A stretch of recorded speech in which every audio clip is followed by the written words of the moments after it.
The bucket slipped from Grace Whitmore's aching fingers for the third time that morning, and she wanted to scream at the cloudless Arizona sky until her voice gave out. She was 22 years old, a widow of 8 months, and every single day began the same way it had for the past year and a half since she had arrived in Holbrook with her late husband Thomas. 2 miles to Larue Creek, and 2 miles back, carrying water in wooden buckets that seemed to grow heavier with each passing week. Her shoulders bore permanent grooves from the yoke she fashioned from an old broom handle, and her hands were calloused beyond recognition.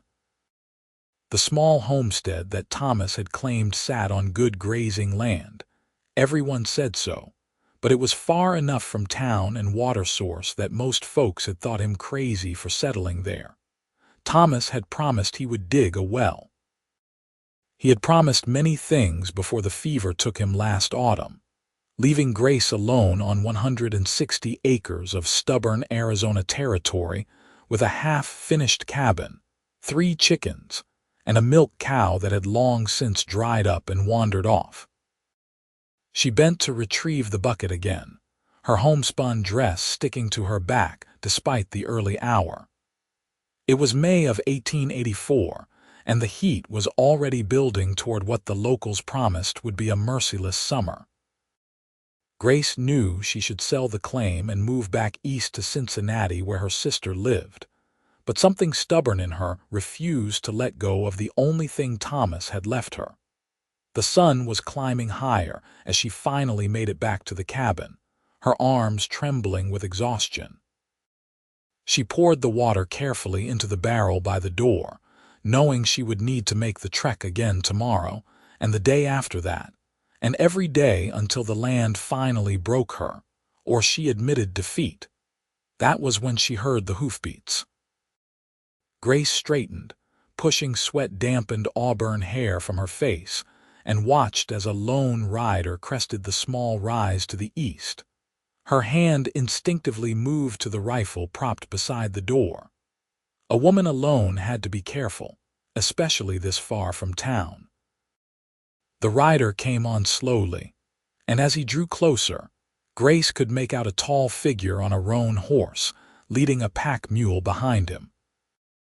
He wore a dusty brown hat pulled low, and even from a distance, she could see he sat his horse with the easy confidence of a man who had spent most of his life in the saddle. He stopped a respectful distance from the cabin and called out, "Morning, madam. Name is Xander Zimmerman. I am looking for the old Prescott trail that used to run through these parts." Grace kept her hand near the rifle. "You are about a mile too far north. The trail runs along the creek bed." Xander pushed his hat back, and Grace saw a lean, sun-weathered face with clear blue eyes that seemed startling against his tanned skin. He looked to be in his mid-20s, with dark hair that curled slightly at his collar and a few days' worth of stubble on his jaw. "I appreciate the information," he said, but he did not move to leave. His gaze had traveled to the empty buckets beside her, then to the yoke lying on the ground, its wood darkened with sweat and wear. "That is a long haul for water." "I manage," Grace said stiffly, not wanting pity from a stranger. "I am sure you do." Xander dismounted with a fluid motion and pulled his hat off, holding it respectfully. "But managing and thriving are 2 different things, if you do not mind me saying. How far to your water source?" 2 miles to the creek. I do not see how that is your concern." "It is not my concern, you are right about that." Xander glanced around at the property, taking in the cabin, the empty corral, the small garden plot that Grace had been struggling to keep watered. "This is good land, though. High ground, decent grass. Just needs water. Thank you for the assessment. The trail is that way." Grace gestured east, making it clear the conversation was over, but Xander was studying the ground now, walking slowly across the yard with his eyes on the earth. Grace watched with growing irritation as he stopped about 30 feet from her cabin door, crouched down, and ran his hand over the soil. "There is water here," he said, almost to himself. "Probably 15, maybe 20 feet down. You can see how the vegetation changes right along this line." He stood and turned to face her. "Madam, I am a well digger by trade. Been doing it for 6 years, ever since I left my father's ranch in Colorado. I am heading down to Tucson for a job, but it does not start until the end of the month. I could dig you a well in that time." Grace stared at him. "I do not have money to pay for a well." "Did I ask for money?" Xander's voice was mild, but there was something in his eyes that suggested he knew exactly what it was like to struggle. "I am making an offer, not a business proposition. You provide meals and a place to sleep, and I will dig you a well. Clean water right outside your door." "Why would you do that?" Grace's suspicion was immediate and sharp. Men did not offer something for nothing, not in her experience. Xander was quiet for a moment, turning his hat in his hands. "My mother carried water near a mile every day for 5 years while my father worked cattle from dawn to dark. She never complained, not once, but I remember how bent she got, how her hands shook by evening. When I was 16, I learned well digging from an old German fellow passing through. First thing I did was put a well right by our kitchen door. My mother cried when the water came up clean and cold." He met Grace's eyes. "I guess I cannot pass by a woman hauling water 2 miles when I have the skill to help. That is all."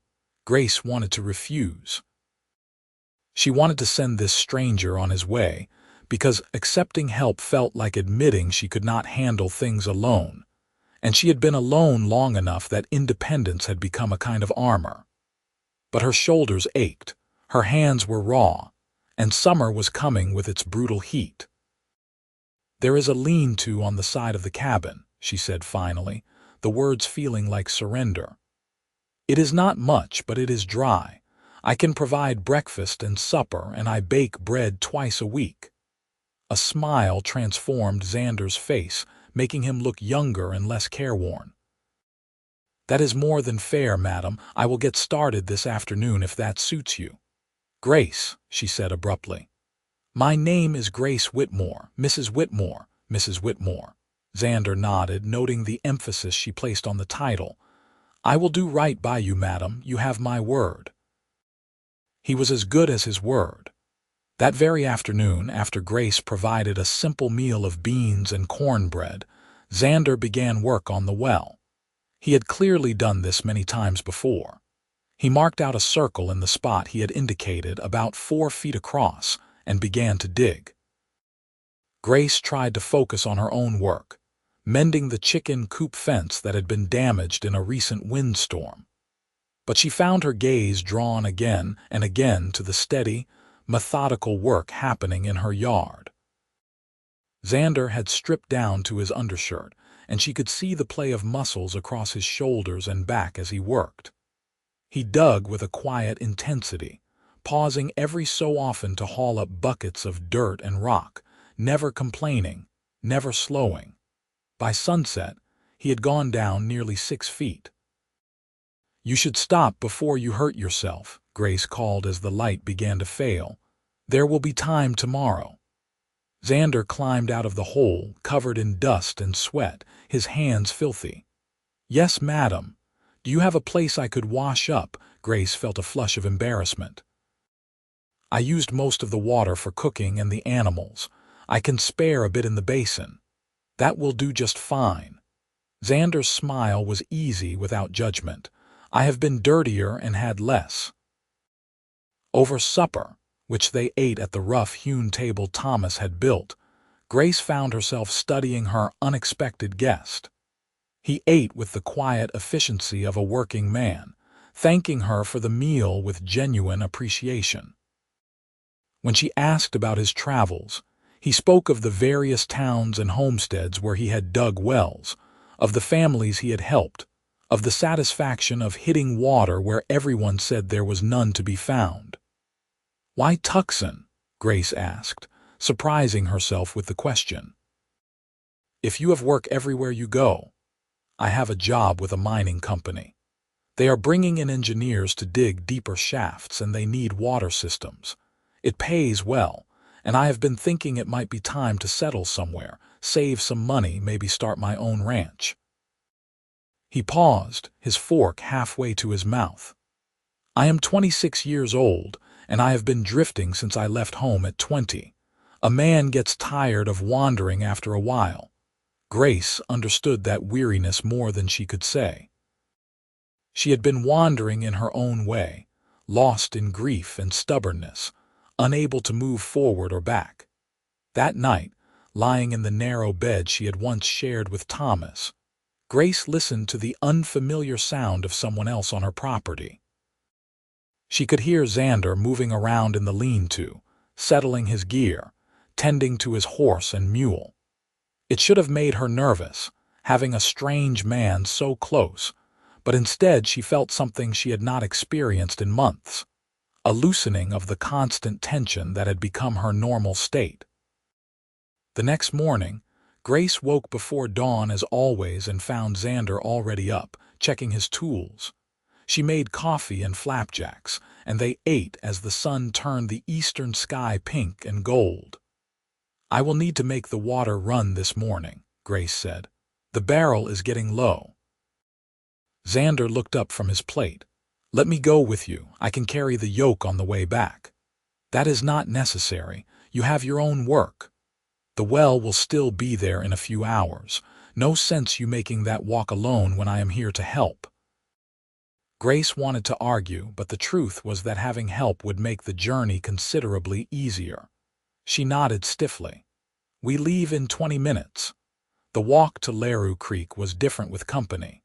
Xander matched his long stride to hers, leading his horse so the animal could drink its fill. At first they walked in silence, but gradually Xander began to talk, pointing out tracks in the dust, naming the plants and wildlife they passed. He had a way of talking that was neither condescending nor boastful, just sharing knowledge accumulated over years of travel. At the creek, while Grace filled her buckets, Xander studied the flow and depth of the water. "This is a good water source, feeds from the springs up in the high country, but it is a hell of a walk for you to make every day, pardon my language." "I am used to it," Grace said, but they both knew that did not make it any easier. On the way back, Xander insisted on carrying the yoke with both full buckets. Grace watched as he bore the weight she had been carrying alone for so long and felt something crack in her chest, some hard shell she had built around herself. "Your husband," Xander said carefully as they walked. "If you do not mind me asking, how long has he been gone?" 8 months. Fever took him last September. He was sick for 3 days and then he was gone. Grace heard the flatness in her own voice. "We had only been married a year and a half. He was 30 and I was 21 when we wed. We came out here from Missouri with big plans. He wanted to raise cattle, build a real ranch, but the land had other ideas. I am sorry for your loss." Xander's voice was genuine without the empty platitudes most people offered. "That is a hard thing to bear alone. Everyone said I should sell and go back east. Maybe they are right." "Are they?" Xander glanced at her. "Or are they just saying what would be easier for them to understand?" Grace had no answer for that, but the question stayed with her as they made it back to the homestead. Over the following days, a rhythm established itself. Grace rose early to make breakfast. Xander worked on the well until the midday heat became too dangerous, then spent the afternoons helping with the various repairs the homestead needed. He fixed the chicken coop properly, rehung the cabin door that had been sagging, and reinforced the small corral in case Grace ever got livestock again. In the evenings, they shared supper and talked. Grace found herself opening up to this quiet, capable stranger in ways she had not done with anyone since Thomas died. She told him about her childhood in Cincinnati, about her father's harness shop, about how she had met Thomas when he came through town buying supplies for a cattle drive. She told him about the dreams they had shared, and how hollow those dreams felt now. Xander listened without judgment and, in turn, shared pieces of his own story. His father's ranch in Colorado, the tension between him and his older brother who would inherit everything, his mother's gentle encouragement when he decided to learn a trade and make his own way. He spoke of loneliness and purpose, of the satisfaction of hard work and the ache of always moving on. "Do you ever regret leaving?" Grace asked one evening as they sat on the cabin steps, watching the stars emerge in the darkening sky. "Sometimes," Xander admitted. "But staying would have meant always being the younger son, always second. I needed to find out who I was without that shadow over me. I guess I am still figuring it out." "I think you have figured out more than you realize," Grace said softly. "You have a trade, you help people, you know who you are. That is more than most people ever manage." Xander turned to look at her, and in the fading light his eyes were very blue. "You are stronger than you think, Grace. Not everyone could have done what you have done this past year. I did not have a choice. We always have a choice. You could have given up, but you did not. That takes courage." Something passed between them in that moment, a recognition and understanding that went beyond words. Grace felt her heart beat faster, and she stood abruptly, mumbling something about needing to check on the chickens. She could feel Xander's gaze on her back as she fled into the gathering darkness. By the end of the first week, Xander had dug down 12 feet. The work was harder now, the space more confined, the risk of collapse greater. Grace watched anxiously as he descended each morning, disappearing into the earth with his shovel and pick. "You need to be careful," she said on the 8th day, unable to keep the worry from her voice. "I have heard of wells collapsing." "I am always careful." Xander grinned up at her from the bottom of the shaft. "Besides, I have a good reason to be cautious. Your chicken stew tonight is worth staying alive for." Despite herself, Grace smiled. Xander had a way of lightening her spirits, of making the hard days feel less heavy. She was beginning to look forward to their meals together, to their evening conversations, to the sound of his voice and the sight of his smile. It terrified her. She had loved Thomas, had mourned him deeply, and the thought of feeling anything for another man felt like a betrayal. She tried to maintain distance, to remind herself that Xander was just passing through, that in a matter of weeks he would ride on to Tucson and she would be alone again. But her heart was not listening to her head. On the 10th day, Xander hit water. Grace was inside the cabin kneading bread dough when she heard him whoop with excitement. She ran outside to find him climbing out of the well, soaking wet and grinning like a boy. "We have got water, Grace. Sweet, clean water at 18 feet, and it is coming up strong. By tomorrow, I will have the stones set and a proper pump installed, and you will never have to walk to that creek again." Without thinking, Grace threw her arms around him in celebration. Xander stiffened in surprise, then slowly wrapped his arms around her, holding her close. Grace could feel the beat of his heart against her cheek, could smell the earth and sweat and something uniquely him. For a moment they stood there, and Grace felt something shift inside her, some locked door beginning to open.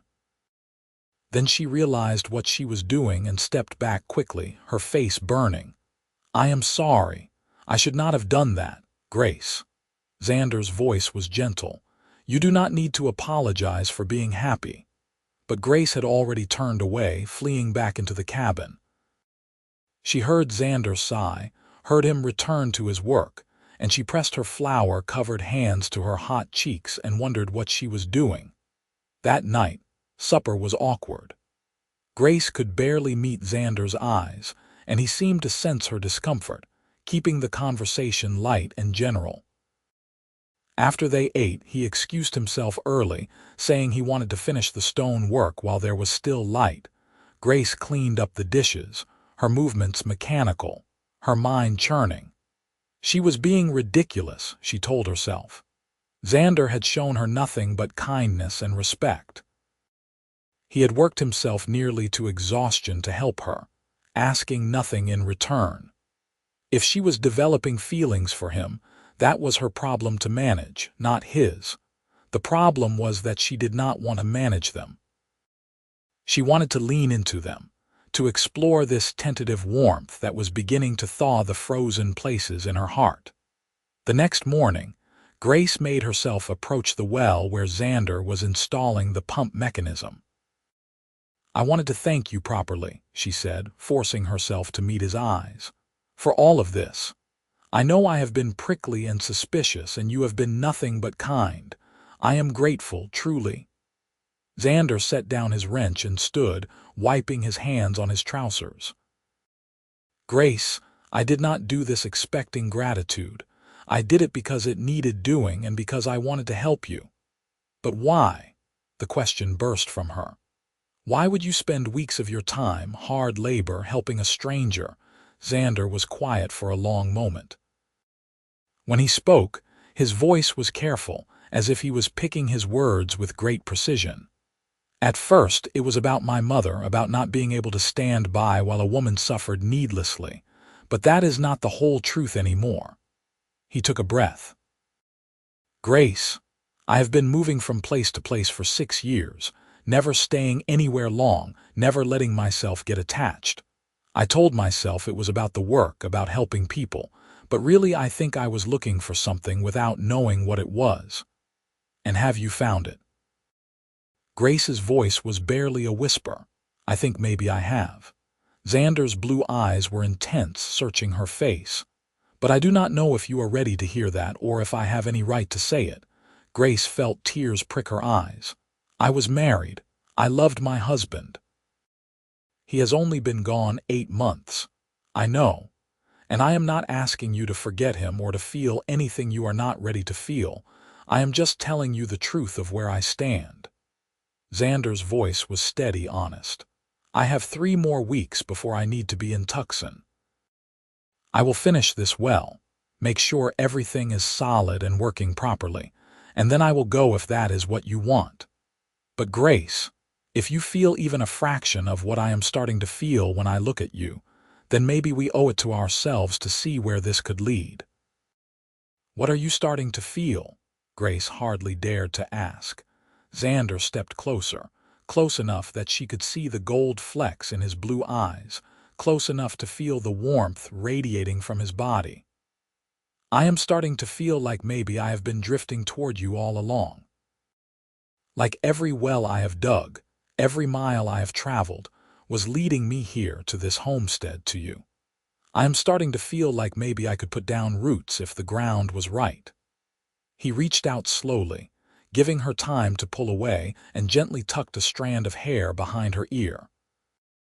"I am starting to fall in love with you, Grace Whitmore, and I think maybe you are feeling something too, even if it scares you." Grace's breath caught.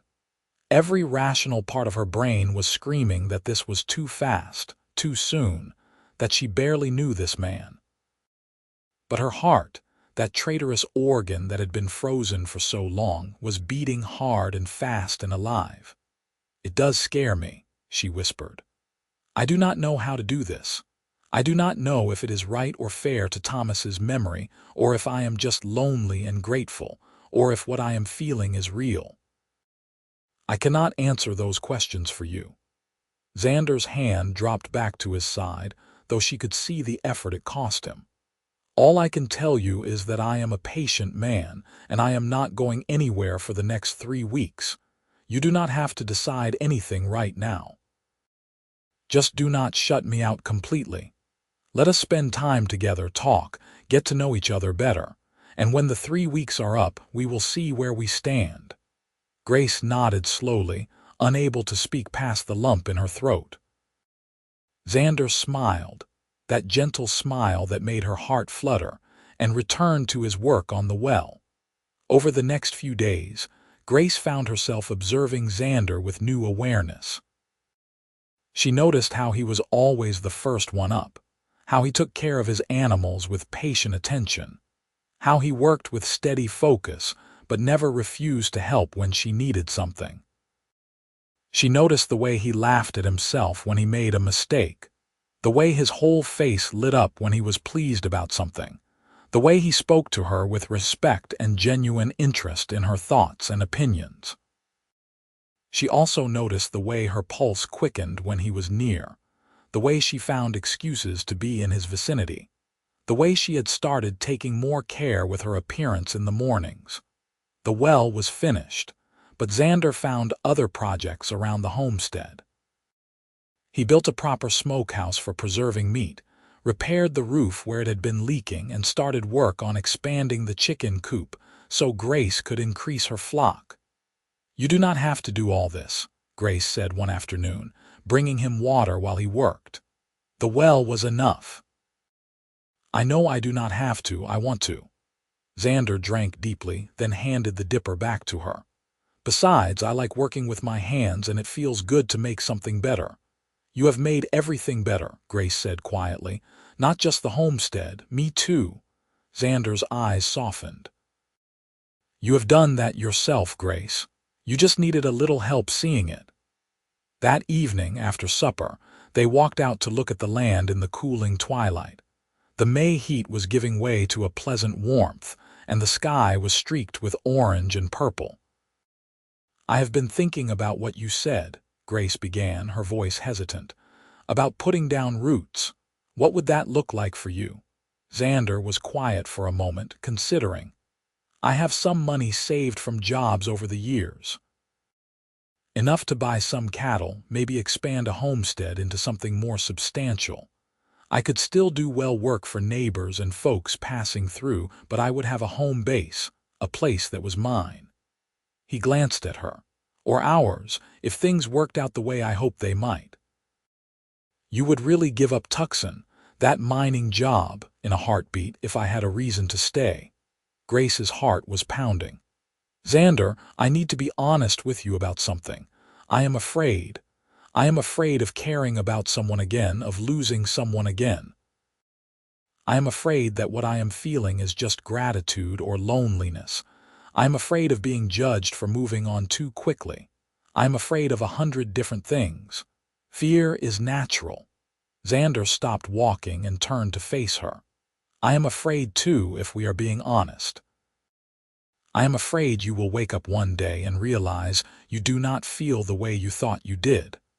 I'm afraid I will disappoint you, or that I am not good enough, or that you will always love your husband more than you could ever love me." "But Grace, fear is not a good enough reason to walk away from something that could be wonderful." "How do you know it could be wonderful?" Grace challenged. "I do not for certain. But I know that you are the first person in 6 years who has made me want to stop running. I know that I think about you constantly, that I look forward to every meal we share, every conversation, every moment in your presence. I know that when I imagine my future now, you are in it." He reached out and took her hand, his calloused palm warm against hers. "I know that I have never felt this way about anyone before. And that seems like something worth exploring, does it not?" Grace looked down at their joined hands, then up at Xander's earnest face. In that moment, standing in the Arizona twilight on the land she had fought so hard to keep, she made a decision. "Yes," she said softly, "it does." Xander's smile was like the sun coming up. Slowly, giving her every opportunity to pull away, he lifted her hand to his lips and kissed her knuckles. The gesture was old-fashioned and courtly, and it made Grace's breath catch. "May I court you properly, Grace Whitmore?" he asked. "May I take you on buggy rides and bring you flowers and generally make a fool of myself trying to win your heart?" Grace laughed, the sound surprising her with its lightness. "I do not have a buggy and flowers are scarce out here. Then I will improvise." Xander was still holding her hand, his thumb tracing gentle circles on her wrist. "What do you say?" "I say yes. Xander Zimmerman. I say yes, and I am terrified, but I say yes anyway. He pulled her closer then, slowly enough that she could resist if she wanted to, and wrapped his arms around her. Grace let herself lean into his embrace, let herself feel the strength and warmth of him. Let herself imagine that maybe, just maybe, she could have a second chance at happiness. They stood there as the stars began to emerge overhead, and for the first time since Thomas died, Grace felt something like hope. The courting that followed was unlike anything Grace had experienced before. Thomas had courted her in the traditional manner, with calls at her father's house and chaperoned outings and all the formality of Cincinnati society. What she had with Xander was different, born of proximity and shared work, intimate in ways that had nothing to do with physical contact. They talked endlessly, sharing dreams and fears and stories from their pasts. Xander told her about his childhood in Colorado, about learning to ride before he could properly walk, about the complicated relationship with his father who had always been gruff and demanding. Grace shared memories of her mother, who had died when she was 15, and how her father had never quite recovered from the loss. "Is that why you married Thomas?" Xander asked one evening as they sat on the cabin steps. To escape the sadness at home, Grace considered the question. "Partly maybe, but I did love him. He was kind and ambitious and he made me laugh. I think I was also attracted to the adventure of it all, the idea of starting fresh somewhere new." She paused. "I just did not realize how hard it would be, or that I would end up facing it all alone." "You are not alone anymore," Xander said quietly. "Not if you do not want to be." There were small gestures of affection that grew between them. Xander started brewing the coffee in the mornings so it would be ready when Grace woke. Grace began mending his shirts and sewing new buttons on his vest. They worked side by side in the garden, their shoulders touching, their laughter mingling in the warm air. One afternoon, Xander disappeared for several hours and returned with an armload of wildflowers he had found growing in a meadow 3 miles away. They were not fancy roses or hothouse orchids, just simple Arizona blossoms in yellows and purples and whites, but Grace had never received anything more beautiful. "For you," Xander said, looking almost shy as he presented them. "Because every woman deserves flowers, and because you smiled at me this morning in a way that made my whole day brighter." Grace buried her face in the blooms, breathing in their faint fragrance, and blinked back tears. "Thank you. I cannot remember the last time anyone gave me flowers."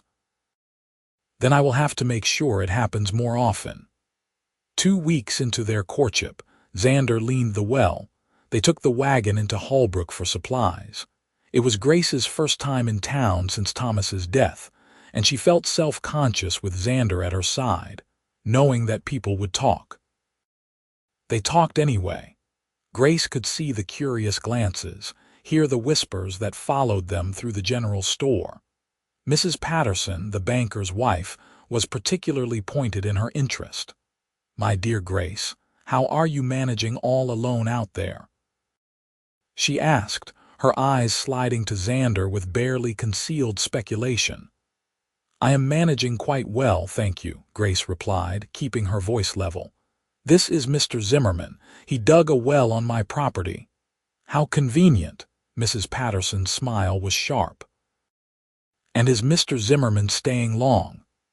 "That has not been decided yet," Xander interjected smoothly, stepping closer to Grace in a subtle show of support. "But the well is excellent if I do say so myself. Mrs. Whitmore will not have to haul water anymore." They made their purchases and left as quickly as possible, but the encounter left Grace shaken. "You see," she said as they loaded the wagon, "people are already judging. They think it is too soon, that I am being disrespectful to Thomas's memory." "People always think something," Xander said, helping her up onto the wagon seat. The question is whether you are going to let their opinions dictate your life. Easy for you to say. You do not have to live with their judgment. Actually, if I stay, I do. They will judge me too, you know. The drifter who swooped in on a vulnerable widow. But Grace, I learned a long time ago that you cannot live your life trying to please everyone else. The only opinions that matter are yours and mine and God's. Everyone else can think what they like. On the ride home, Grace found herself relaxing into Xander's solid presence beside her. He was right, she realized. She had spent too much of her life worrying about what others thought, trying to fit into expectations that did not quite match who she was. "Tell me about Tucson," she said as the wagon rattled along. "About the job you are giving up if you stay." Xander shrugged. "Good wages, stable work, but nothing I cannot find elsewhere. Well, work is always needed, and I have a reputation now for doing good work. I will not starve." "That is not what I am asking. Are you sure you are willing to give it up? I do not want you to resent me later." Xander pulled the wagon to a stop and turned to face her fully. "Grace, let me be clear about something. I am not giving up anything that matters. What I would gain by staying with you, by building a life together, is worth more than any job could ever be. I have been lonely for a long time, even when I did not want to admit it. I have been searching for something without knowing what it was. And then I saw you struggling with those water buckets, and it was like something clicked into place. This is where I am meant to be. You are who I am meant to be with. I have never been more certain of anything in my life, even though we have only known each other a few weeks. I have learned that time is not always the best measure of connection. I have known people for years who remained strangers, and I have met others who became important in days. What we have, Grace, it is real. I feel it every time I look at you, every time we talk, every time we work side by side." "Do not you feel it too?" Grace nodded slowly. "Yes, and that is what scares me. It feels too fast, too easy. Happiness should not come this quickly after loss." "Who made that rule?" Xander asked gently. "Grace, you have suffered, you have mourned. You have survived 8 months alone in conditions that would have broken most people. You have earned the right to happiness again. Thomas is gone, and I am sorry for that, truly I am. But you are still here. You are still living, and life is meant to be lived, not endured." Grace felt tears sliding down her cheeks. "I am afraid of forgetting him." "You will not forget him. He was part of your story, part of what made you who you are, but he does not have to be the end of your story." Xander reached out and gently wiped her tears away with his thumb. "Let him be a chapter, a good chapter, but not the only chapter." Something broke open inside Grace then, some final resistance crumbling away. She leaned into Xander's touch and let herself cry, really cry, for the first time since Thomas's death. She cried for the dreams that had died with him, for the loneliness and struggle, for the fear and uncertainty. And Xander held her through it all, steady and strong, not trying to fix or minimize her pain, just being there. When the tears finally subsided, Grace felt lighter somehow, as if she had been carrying a weight she had not even recognized. "Thank you," she whispered. "For what? For seeing me. For being patient. For making me believe I could feel something again." Xander smiled and kissed her forehead, a gentle touch that promised more but demanded nothing. "You are remarkable, Grace Whitmore. I hope you will let me spend the rest of my life proving that to you." That evening, as they sat together watching the sunset paint the Arizona sky in shades of fire, Grace made her decision. She turned to Xander and said, "Stay." "What?" "Stay. Do not go to Tucson. Stay here with me. Help me turn this homestead into the ranch Thomas dreamed of. Build a life with me if that is what you truly want." Xander's face transformed with joy. "Are you sure? Grace, I do not want you to rush into anything you are not ready for." "I am sure. Not because I am lonely or grateful, though I am both of those things, but because you are right. What we have is real, and it is worth exploring. You make me happy, Xander. You make me want to plan for the future again. I do not want to lose that.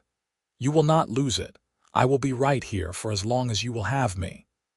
Xander took both her hands in his. But Grace, we need to do this properly. I want to court you the right way, give you time to be absolutely certain. I do not want anyone, including you, to ever doubt that what we have is real and right. How long? 6 months. Let me court you through the summer and fall. Let us build this homestead together and see how we work as partners. And then, if you still feel the way you do now, I will ask you to marry me properly, with a ring and everything. Grace felt a smile spreading across her face.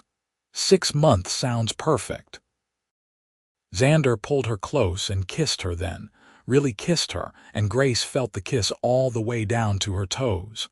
It was different from kissing Thomas, but no less wonderful. It was its own thing, the beginning of something new. The summer that followed was one of the happiest times of Grace's life. True to his word, Xander courted her with patient devotion. He found little ways to show his affection every day. Sometimes it was flowers from the meadow. Sometimes it was fixing something around the homestead before she even realized it needed fixing. Sometimes it was just the way he looked at her over the breakfast table, like she was something precious. They worked together to improve the property. With the well providing easy water, the garden flourished. Grace was able to expand her vegetable patch, and they planted fruit trees that would bear in future years.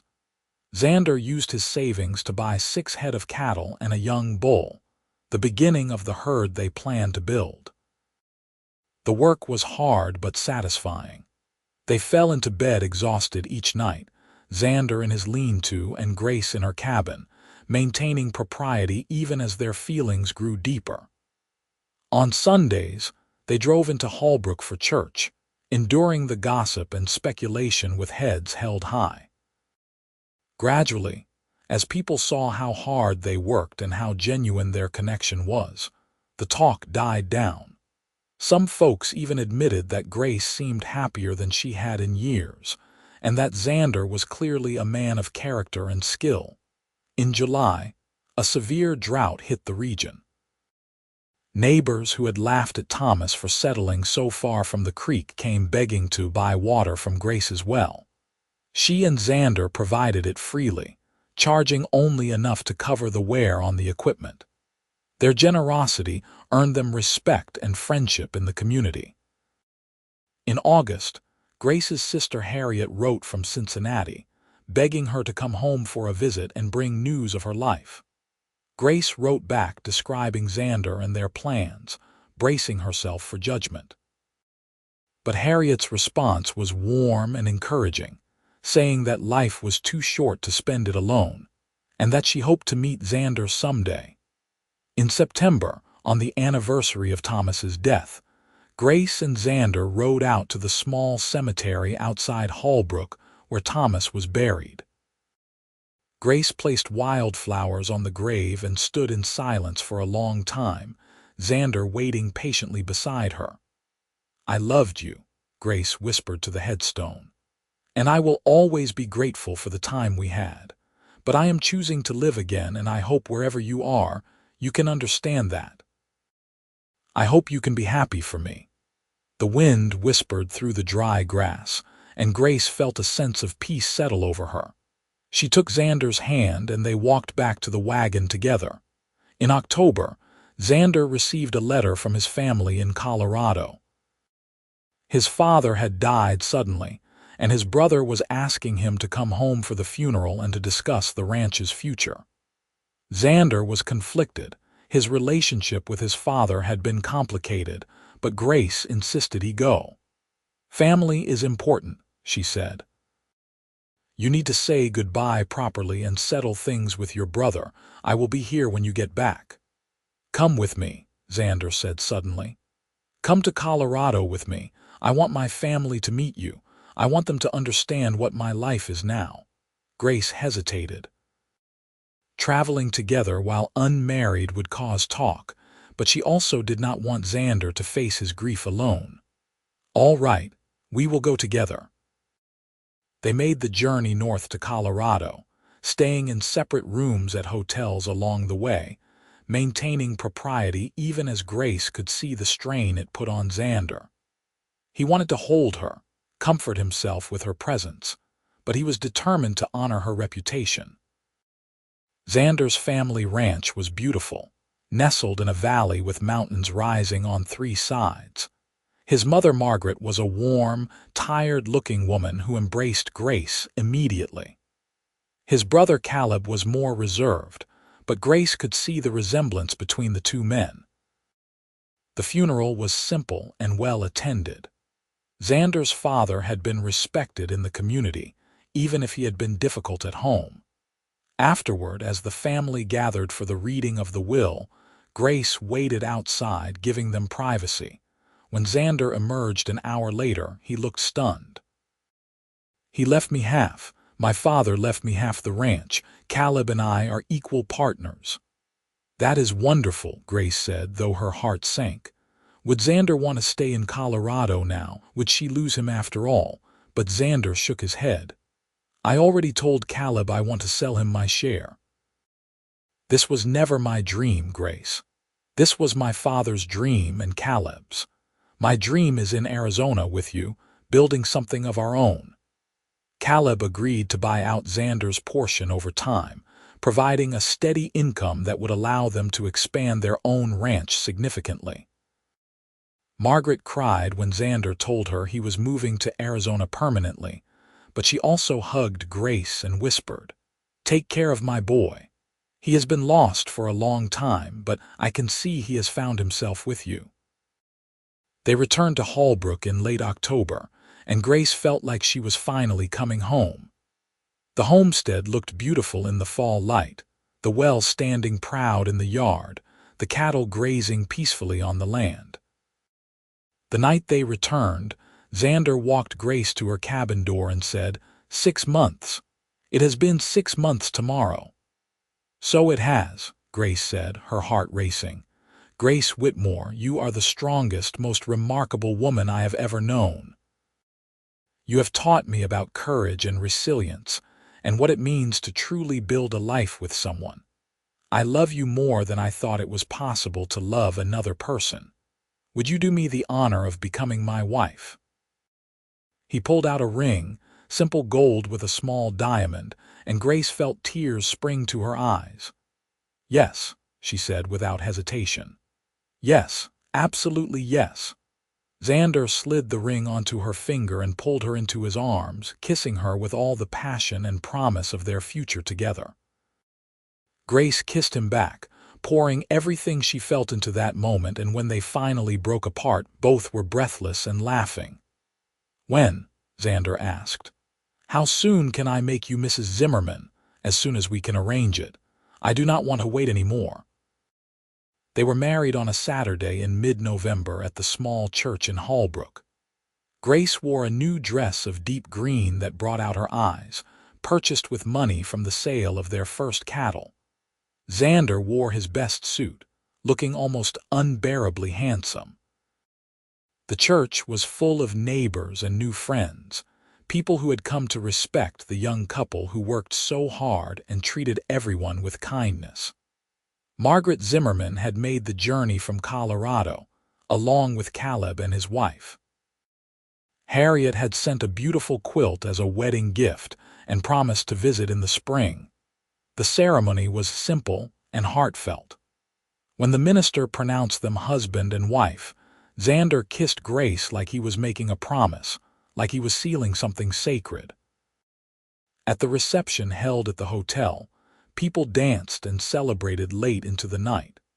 Grace found herself pulled aside by Mrs. Patterson, who surprised her by taking her hands and saying, "My dear, I apologize for the way I behaved when you first returned with Mr. Zimmerman.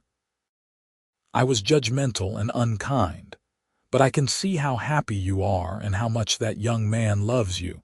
I wish you both every happiness." Grace was touched by the apology and accepted it graciously. She was learning that people were complex, capable of both petness and growth. When they finally returned to the homestead as husband and wife, Xander carried Grace over the threshold of the cabin, and they both laughed at the old tradition. But the laughter faded as they looked at each other, really looked, knowing that everything was different now. "I love you," Grace whispered. "I love you so much it scares me sometimes." "Do not be scared," Xander said, setting her gently on her feet. "I am not going anywhere. I will be right here beside you for the rest of our lives." That night, as they came together as husband and wife, Grace felt complete in a way she had not known she was missing. This was different from her marriage to Thomas, but it was no less real or meaningful. This was a new chapter, a new story, and she was ready to write it. The years that followed were full and rich. They expanded the ranch steadily, buying more land and more cattle. Xander dug wells for neighbors and travelers, earning money and gratitude in equal measure. Grace's garden became famous in the area, and she started selling vegetables and preserves in town. In the spring of their second year of marriage, Grace discovered she was pregnant. Xander was overjoyed, already planning additions to the cabin to accommodate their growing family. He was protective but not overbearing, supporting Grace through the discomforts of pregnancy with patience and care. Their son was born on a hot July day in 1886, with Margaret Zimmerman and the doctor from Holbrook in attendance. They named him Thomas Xander Zimmerman, honoring both the past and the future. Xander cried when he held his son for the first time, and Grace fell in love with him all over again, watching him cradle the tiny baby with such tenderness. Thomas was a healthy, happy baby who grew into a curious, energetic toddler. 2 years later, Grace gave birth to a daughter they named Margaret Rose, after Xander's mother. And 2 years after that, another son they called Samuel. The cabin expanded to a proper house with multiple rooms. The small homestead became a thriving ranch with good grazing land and excellent water, thanks to the wells Xander maintained. They hired hands during busy seasons and became known as fair, generous employers. Grace and Xander's love deepened with time, weathering the challenges that came their way.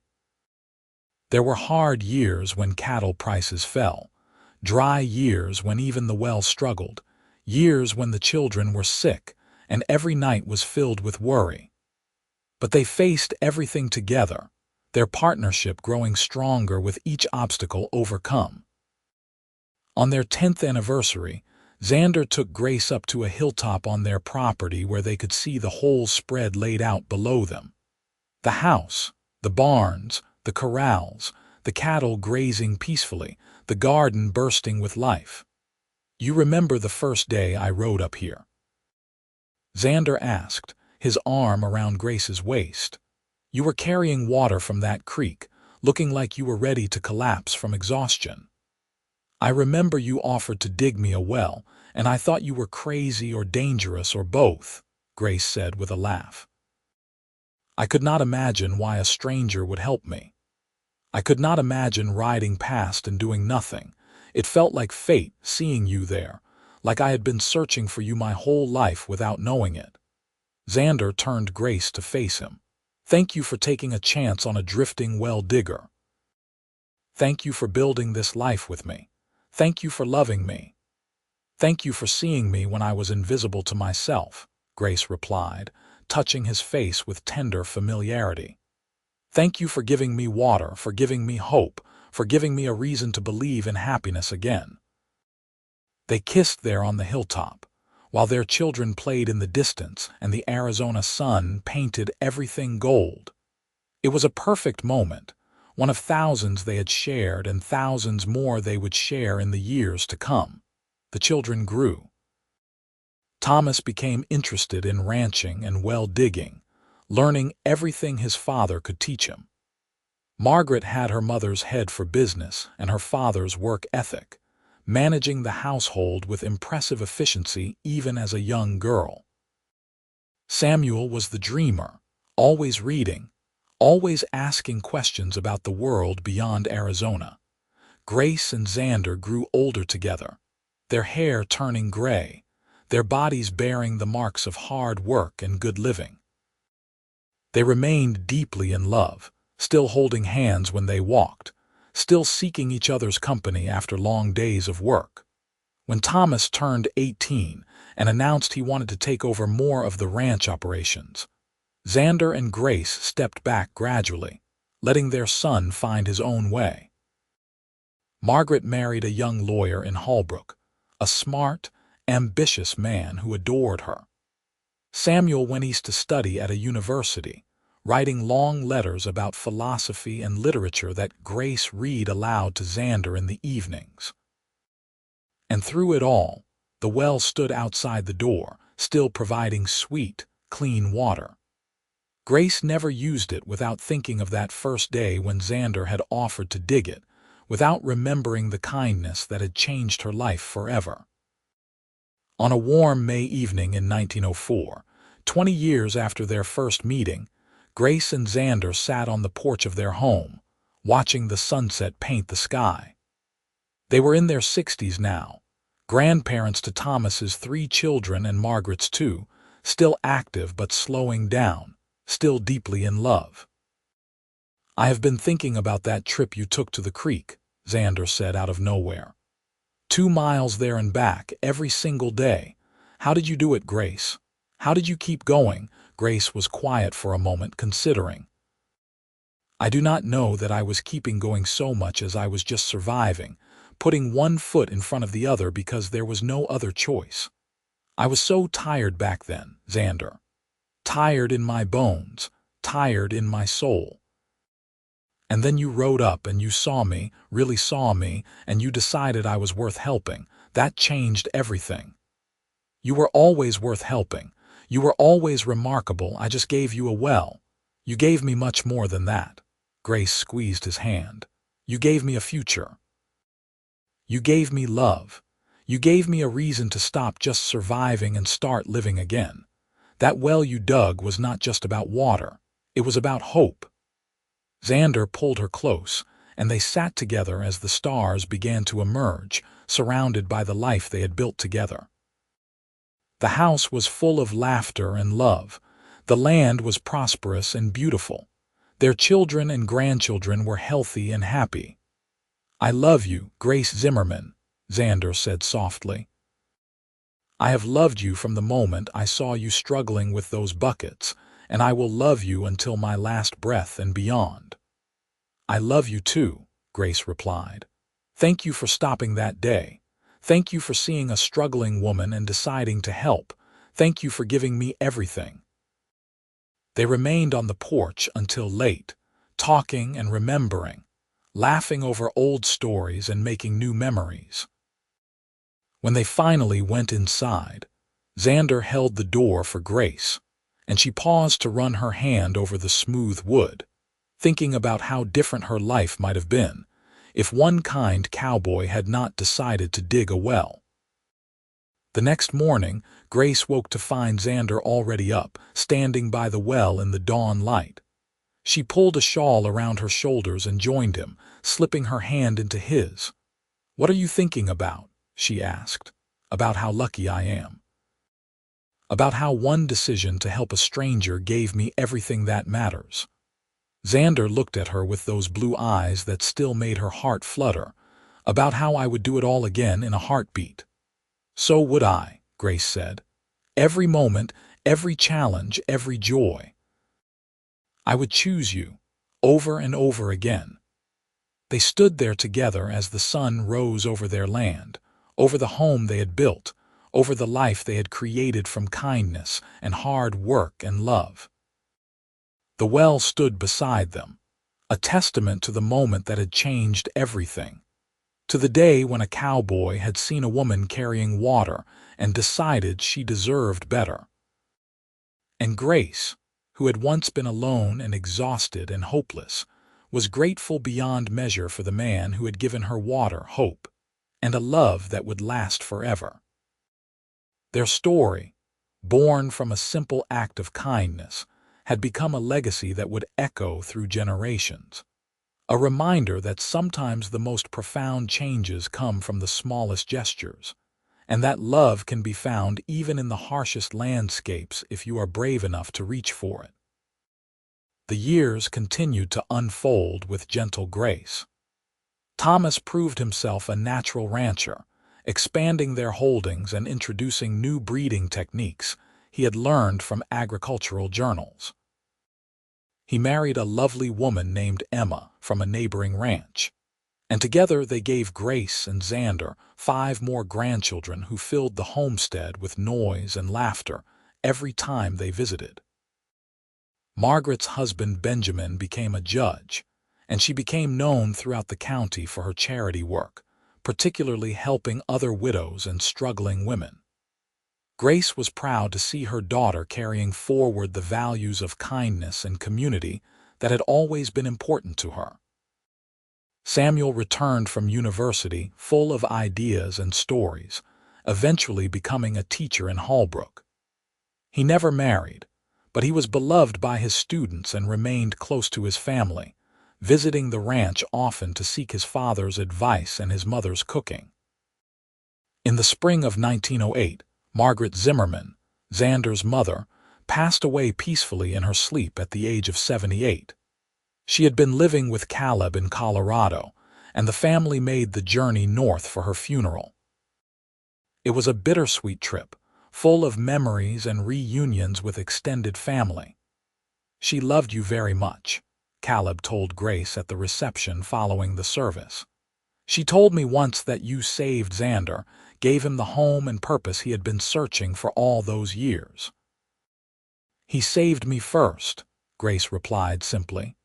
"We saved each other." Xander took his mother's death hard, but Grace was there to comfort him through the grief, just as he had been there for her so many times before. Their partnership had weathered every storm, grown stronger through every challenge, and deepened into the kind of love that transcends romance and becomes something eternal. As they grew older, Grace and Xander spent more time simply being together, taking walks around the property, sitting on the porch watching the grandchildren play, reading aloud to each other in the evenings. The ranch was in capable hands with Thomas, leaving them free to enjoy the fruits of their decades of hard work. One afternoon, in the summer of 1912, Grace found Xander by the well, running his hand over the stone wall he had built so carefully 28 years earlier. She walked up beside him and leaned against his shoulder. "Still solid," Xander said with satisfaction. "Built to last. Like us," Grace added with a smile. "Like us," he agreed, wrapping his arm around her. "Grace, I need you to know something. If I had known that day I rode up here what I was getting into, all the hard work and challenges and heartaches that come with building a life, I would have done it exactly the same way. You have made every moment worthwhile. Even the time I accidentally used salt instead of sugar in your birthday cake," Grace teased. "Even then, though I will admit that was a memorable birthday." Xander laughed, the sound rich and warm. "I mean it, Grace. You have given me the best life I could have imagined. Thank you for saying yes all those years ago, for taking a chance on a drifter with nothing but a shovel and a dream. You had more than that. You had kindness and skill and a good heart. Those are the things that matter." Grace turned to look at the house, the land, the life they had built. "We did well, didn't we? We did better than well. We did magnificently." That evening, the whole family gathered for supper, as they often did on Sunday nights. The long table Grace and Xander had built together decades ago was crowded with children and grandchildren, with laughter and conversation flowing freely. Grace looked around at all the faces, at the family that had grown from a chance encounter and a simple act of kindness, and felt her heart overflow with gratitude. After the meal, as the children played outside and the adults lingered over coffee, Thomas raised his cup in a toast. To Mom and Dad, who showed us all what real partnership and love look like. To 30 years of the best example anyone could ask for. Everyone raised their cups, echoing the sentiment, and Grace felt tears prick her eyes. Xander squeezed her hand under the table, and she squeezed back. A silent communication of love and understanding that needed no words. As the evening wound down and the family began to disperse, Grace and Xander walked out to their favorite spot on the hilltop to watch the sunset. It had become a tradition over the years, this evening walk, this quiet time together away from the bustle of daily life. "You remember our 10th anniversary when we came up here?" Grace asked as they settled onto the bench Xander had built on the hilltop years ago. "I remember every important moment we have shared," Xander replied. "That was a good day. They have all been good days with you, not all of them. There were hard times too. Hard times made sweeter by facing them together." Xander pulled her close. "I would not trade a single moment, Grace." "Not one." They sat in comfortable silence as the sky turned orange and pink and purple, as the stars began to emerge one by one. Grace thought about the young woman she had been, hauling water from the creek, exhausted and hopeless and alone. She thought about the young man who had stopped to help, not knowing that simple act would change both their lives forever. "I wish I could go back and tell her," Grace said softly. "That younger version of me struggling so hard. I wish I could tell her that everything would be all right, that happiness was coming, that she just had to hold on a little longer." "She was stronger than she knew," Xander said. "She held on because that is who she was, who you are, strong and stubborn and brave." "I just got lucky enough to see it." "We both got lucky," Grace corrected. "Finding each other in all this vast territory at exactly the right moment. What are the odds? I do not know, but I am grateful for whatever fate or fortune brought me to your door that day." As full darkness fell, they made their way slowly back to the house, their steps a bit slower than they once were but no less sure. The house was quiet now, the family having departed for their own homes, and Grace and Xander prepared for bed with the comfortable routine of long marriage. That night, lying in the darkness with Xander's arm around her, Grace felt completely at peace. She had lived a good life, a full life, rich with love and purpose and meaning. Whatever time remained to them, she knew it would be spent in the same way it had been spent for the past 3 decades, together, building and creating and loving.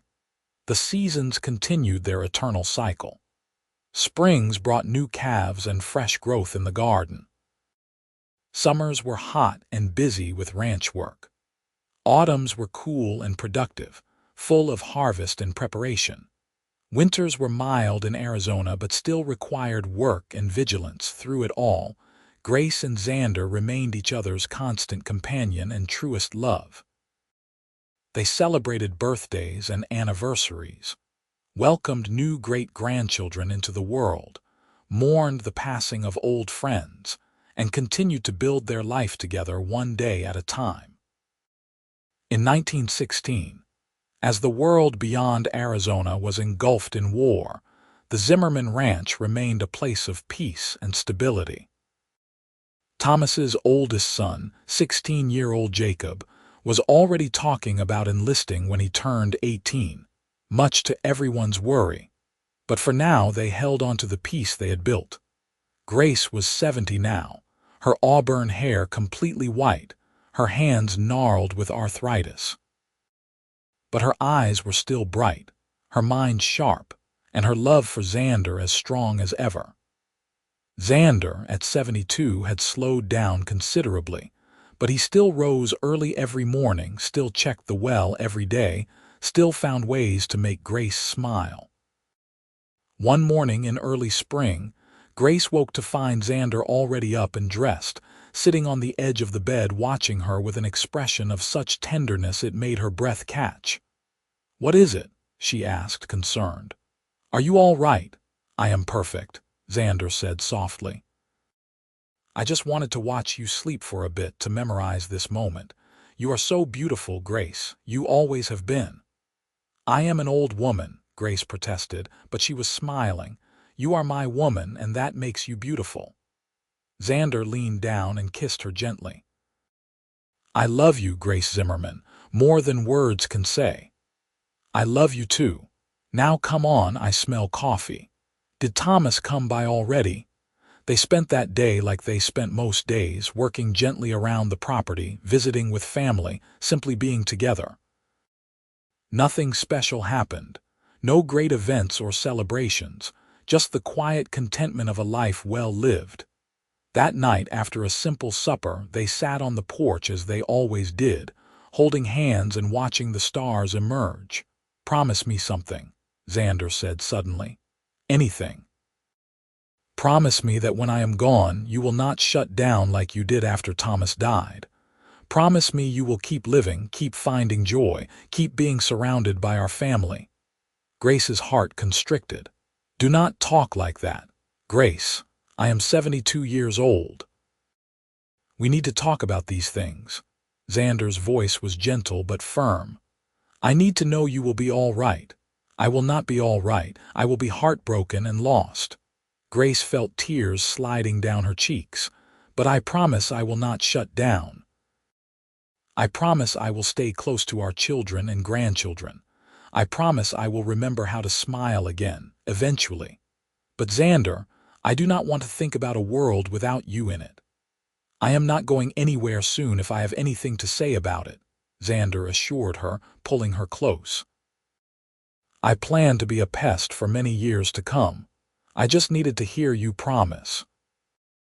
They held each other as the night deepened around them. Two old people who had loved each other through decades of life, who had built something beautiful from nothing, who had proven that kindness and love could transform the harshest landscape into a garden. The years continued to pass, each one a gift. Grace and Xander celebrated their 40th wedding anniversary in 1924, surrounded by 3 generations of family. The house was overflowing with people, with laughter and love and celebration. Looking around at all the faces, at the legacy they had created, Grace felt overwhelmed with gratitude. 40 years, she marveled to Xander as they cut the cake Margaret had baked. "How did we get so lucky?" "Hard work, stubbornness, and love," Xander replied with a grin. "Mostly love." That night, after everyone had left and they were alone again, Xander surprised Grace by leading her outside to the well. In the moonlight, he pulled her close and began to sway to music only they could hear. "What are you doing?" Grace laughed. "Dancing with my wife. I do not do it nearly enough." Xander spun her gently, carefully, his movements slow but sure. "Do you remember the night we got married? How we danced until late, how I did not want to let you go?" "I remember everything about that night," Grace said softly. "It was the beginning of everything. Not the beginning. The beginning was the day I saw you carrying water and decided to help. That was when our story started." Xander kissed her forehead. "This is just the middle, the beautiful, messy, wonderful middle, and I am grateful for every second of it." They danced there by the well, under the stars. 2 old people celebrating a love that had only grown deeper and richer with time. The well stood solid beside them, still providing sweet water after 40 years, a testament to the craftsmanship and care Xander had put into building it. Just like their marriage, Grace thought. Built with care, maintained with love, standing solid through storms and seasons, providing life and sustenance to all who drew from it. Eventually, they made their way back inside, their steps slow but their hearts full. That night, wrapped in each other's arms, Grace whispered, "Thank you for stopping that day. Thank you for everything." "Thank you for letting me stay," Xander whispered back. "Thank you for choosing me." I will always choose you. In this life and the next, I will always choose you." And as they drifted off to sleep, the well stood guard outside their door, a symbol of kindness, hope, and love that had transformed two lives and created a legacy that would endure for generations to come.